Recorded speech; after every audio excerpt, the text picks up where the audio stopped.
और जिला पंचायत सदस्य से मेरी सीधे ग्राउंड जीरो की रिपोर्ट जाने का प्रयास करेंगे। क्या कह रही हैं, एक ललिता देवी जी हैं, उनसे बातचीत कर रहा था। अच्छा, महिला की यदि मैं बात करूं, उत्तराखंड की बात करूं, सबसे बड़ी बात ये देखने को मिलता है कि सब लोग अपने आप को पढ़े लिखे भी बताते हैं, शिक्षित, कर्मठ, सुयोग्य बताते हैं। और शायद जब हमने कई बार थोड़ा टेस्टिंग की प्रयास किया एजुकेशन को लेके, क्या आपको संविधान का ज्ञान है नहीं, कैसे आप जब जाएंगी आगे, आप प्रशासन में जाएंगी, कैसे बातें रखेंगी, क्या क्या वो क्षेत्र है जहाँ आपको काम करना होता है। उत्तराखंड सरकार ने जो त्रिस्तरीय पंचायत चुनाव का जो एक्ट बना है, वो एक अलग बना है, बाद में बना है। जरा उस आप जानती हैं कि उत्तराखंड सरकार का त्रिस्तरीय पंचायत चुनाव की जो व्यवस्था है वो कब लागू हुई है? वो हमारी 2016 में हुई थी, 16 में हुई थी। लेकिन जब 16 में लागू हुई थी, उसी समय हमारी महिलाओं के लिए, उसी समय हम महिलाओं के, मेरी जैसी मातृशक्तियाँ बहुत हैं, मैं भी हूँ उनमें से, और हम लोगों के लिए मजबूती मिली। मतलब आपको लगा उत्तराखंड सरकार के द्वारा खासतौर पर 2016 में जो एक्ट बनाया गया, मैं जाने का प्रयास कर रहा हूँ, ये तो आपने सही बताया। आप जैसी महिलाएं आई तो कुछ उसमें डीप में आपने, तो जब आप क्षेत्र पंचायत रहे वहाँ भी वो कुछ समझाती इस बारे में, संविधान को लेके कैसे कैसे कुछ ऐसे बताए उन्होंने? हाँ जी, हाँ जी। जैसे हमारे राज्य, मतलब राज्य सरकार से हमारी बहुत सी चीज़ें ऐसी हैं जिनमें हमारी महिलाओं के लिए बहुत से रोज़गार हैं। लेकिन ये होता है कि हमारी महिलाओं को वो रोज़गार फील्ड तक नहीं पहुंच पाता है, क्योंकि उनमें हमारी जैसी महिलाएं नहीं हैं। उनको पता नहीं होता है कि उनको किस पता ही विषय नहीं पे काम होता। करना है, कैसे प्रशासन में बात रखनी है, ये तमाम चीज़। मेरे इससे पहले भी एक क्वेश्चन रहा था। मैं जिलाधिकारी महोदय के सामने टिहरी जिले में बैठे थे, हमारी बैठक चली थी, और मैंने सिर्फ एक ही बात रखी थी जिला महोदय जी से कि हमारी मातृशक्ति, हमारी कुछ बहनें ऐसी है कि मैंने अभी तक भी फील्ड देखा है, मैं क्षेत्र पंचायत रह चुकी हूँ, बहुत सी महिलाएं ऐसी, जैसे हमारे ऑनलाइन पैसे मनरेगा से पड़ते हैं, लेकिन बहुत सी महिलाओं को पता ही नहीं है कि पैसे कैसे चेक करने हैं, कैसे देखने हैं, कैसे हमारे राज्य वित्त के हो गए, केंद्रीय वित्त के हो गए, मनरेगा के हो गए, हर चीज़ के नहीं है मेरी बहुत सी महिलाओं को पता।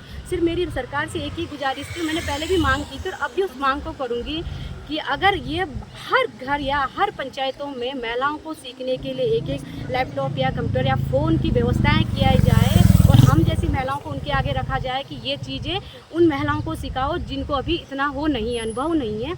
तो मैं सिर्फ सरकार से यही निवेदन करना चाहूँगी कि हमारी मातृशक्तियों या हमारी महिलाओं को समझो, डिजिटल से उनको जोड़ना है, ये आप बातें रखना चाहते हैं। वेरी गुड, अच्छा प्रयास रहेगा आपका। लास्ट शब्दों में थोड़ा अपना पूरा परिचय दीजिए आप, क्या कितने वोटर्स हैं, क्या लास्ट शब्दों में आप क्या कहना चाहेंगे अपने वोटर से और अपने जो आपके 28 गाँव का जो है? कुल क्षेत्र की मातृशक्तियों से और अपने भाइयों से, बहनों से निवेदन करना चाहती हूँ कि ललिता, आप लोगों के बीच अगर आप लोग ललिता पे अच्छा विश्वास जताते हैं तो ललिता आप लोगों के विश्वास पे खरी उतरेगी। देखो, मैंने अपनी ग्राम पंचायतों में लगभग सभी ग्राम पंचायतों का दौरा कर दिया, और मुझे अभी तक जो मुझे रिस्पांस मिला है पंचायतों से, मेरी मातृशक्तियों से हो गया, भाइयों से हो गया, बहनों से हो गया, अच्छा रिस्पांस मिला है।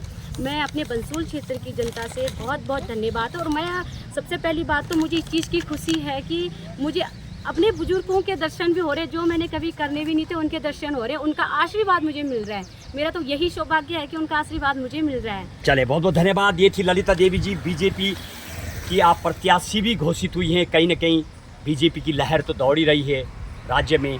और ward number 6 Bansol, ward number 6 Tehri जिला पंचायत सदस्य के उम्मीदवार हैं। पूर्व में अभी जिला क्षेत्र पंचायत भी रही हैं आप, कहीं ना कहीं अनुभव भी है। जब मैं बातचीत कर रहा था उस शिक्षा को लेकर के और किस विषय पे काम करना है, वित्त आयोग, किस तरीके से प्रशासन के आगे बात रखनी होती, तो शायद इनकी बातचीत से लगता है सारा इनको पता है और वास्तविक ही। अच्छा, कितनी वोटों से आपको लग रहा है कि आप जीतेंगी? देखो, अभी तो अनुभव जो जनता का रहा वो अच्छा है, लेकिन धीरे धीरे आप मुझे इस क्वेश्चन को मुझसे पूछना, क्या बोलना चाहें, कितना % आपको लग रहा है कि आप जीतने से है? देखो अभी तो परसेंट तभी, लेकिन मुझे ऐसा लग रहा है हमारे अगर 15,000 प्लस वोट हैं तो उसमें से मैं, अगर जिस हिसाब से मुझे जनता का रिस्पांस मिला है उस हिसाब से मुझे लग रहा है कि 10,000 प्लस में जरूर। बहुत बहुत शुभकामनाएं आपके लिए। ये थी ललिता देवी जी, बीजेपी की प्रत्याशी भी घोषित हुई आप, कहीं ना कहीं अनुभव भी है, कर्मठ तो हैं। सबसे बड़ी बात, शिक्षा को लेकर हम देवभूमि में जब इंटरव्यू लेते हैं तो उसमें काफ़ी खामियां नज़र आती है एजुकेशन को लेके। और जब मैं जाने का प्रयास कर रहा था कि कब पंचायती राज व्यवस्था बनी है, तो शायद उन्होंने ऐसे बहुत कम कैंडिडेट हमें मिलते जो इस तरह के जवाब देते हैं, और उनके द्वारा वो जवाब भी एक सेटिस्फेक्शन हमें मिला है। गणेश जोशी